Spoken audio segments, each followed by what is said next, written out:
Bonjour tout le monde, j'espère que vous allez tous très bien. Aujourd'hui on se retrouve pour une vidéo de trading sur Bybit.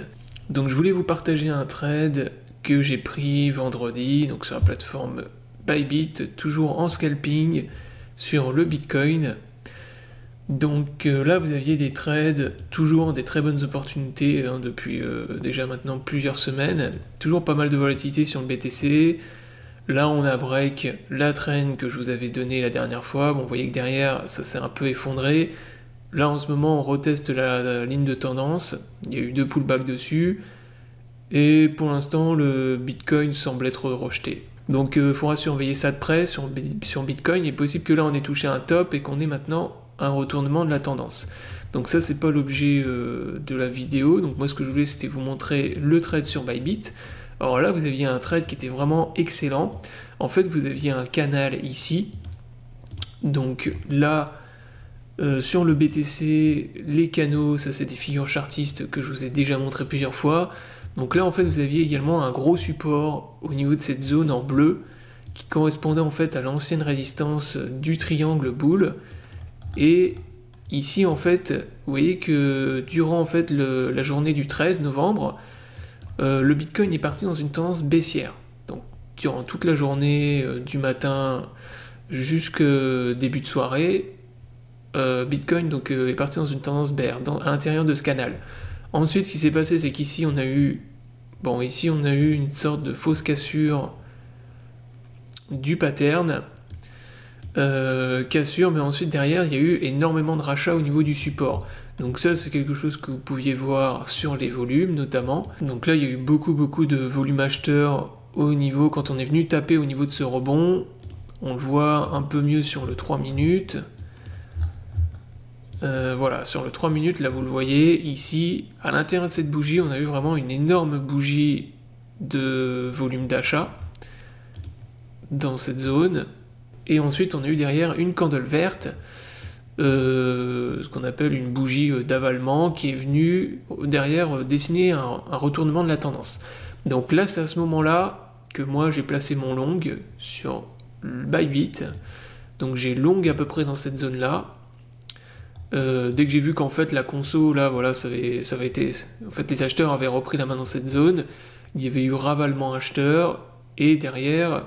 derrière je me suis positionné parce que ce qui se passe généralement quand on touche des tops comme ça, comme le Bitcoin, il y a quand même encore beaucoup de FOMO et que ça reste encore bullish, derrière ce qui se passe, c'est ce qui s'est passé là par la suite, c'est que le Bitcoin il repart vers le nord vraiment très vite. Donc là ce qui s'est produit derrière, on a enchaîné plusieurs bougies vertes très rapidement. Et derrière, vous pouviez viser des TP qui étaient beaucoup plus hauts. Alors moi, j'avais visé un premier TP ici, précisément, qui a été loupé d'ailleurs à quelques dollars près la première fois lors de la première impulsion. Et j'avais également un deuxième TP qui était au niveau du haut du canal, un peu plus haut.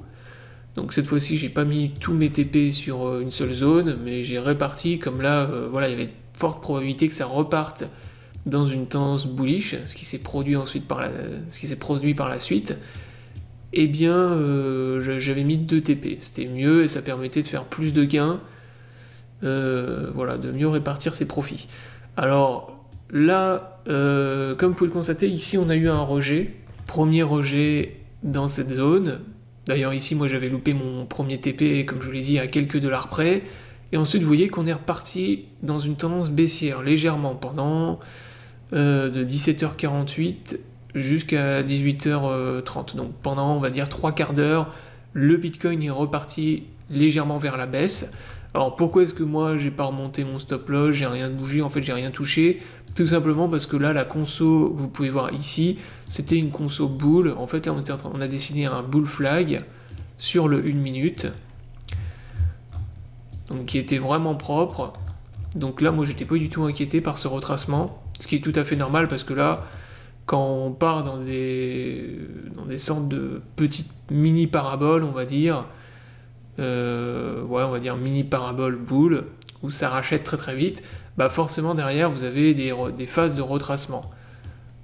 Ce que vous pouvez faire à ce moment-là, si vous voulez vraiment sécuriser le trade, soit vous prenez un take profit partiel et vous remontez votre stop loss, soit tout simplement vous remontez votre stop loss et vous ne touchez pas à vos TP. Donc moi c'est ce que j'avais fait, donc ça, pour moi c'était une conso bullish, c'était un bull flag. En tout cas c'était un retracement qui n'était pas méchant et qui était tout à fait normal. Et derrière vous voyez que dès qu'on est venu break le pattern, on est reparti à nouveau dans une deuxième impulsion.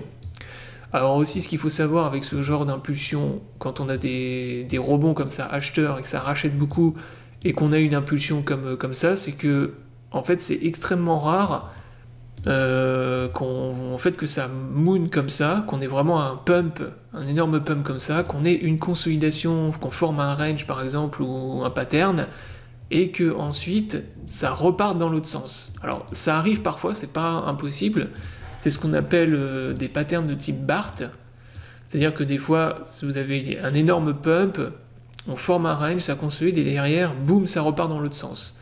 Mais par contre, c'est des patterns qui sont extrêmement rares, donc si vous regardez, généralement, il n'y en a vraiment pas beaucoup, hein, ça arrive de temps en temps, mais ils sont très rares. Là, il y avait beaucoup plus de probabilité, en fait, quand on a une première impulsion comme ça, que derrière, vous ayez une consolidation bull, donc soit dans un range, soit dans un bull flag, un pennant, ça peut être énormément de figures chartistes, et que ensuite derrière vous ayez une deuxième impulsion.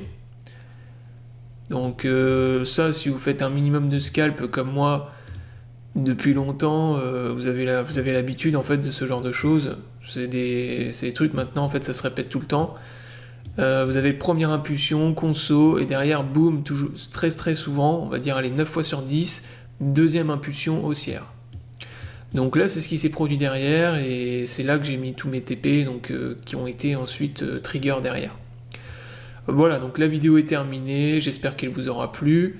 Donc comme d'habitude, vous avez mes liens d'affiliation pour les plateformes de trading dans la description de cette vidéo, et vous retrouvez donc toutes les vidéos de formation sur ma chaîne. Je vous invite à vous abonner à la chaîne pour ne pas rater les prochaines vidéos. Je vous souhaite à tous une bonne journée, et à bientôt pour une prochaine vidéo.